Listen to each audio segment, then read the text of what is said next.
Nụ cười đã tắt đằng sau nước mắt.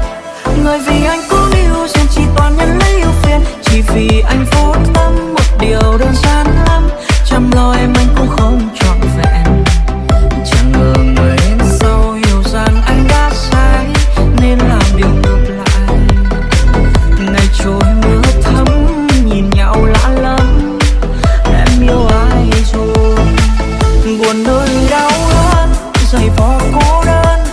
Từng dòng tin đến vô tận cho ai vẫn thấy im lặng. Nhận ra sau tất cả mọi lần anh vấp ngã không đau bằng như lúc này.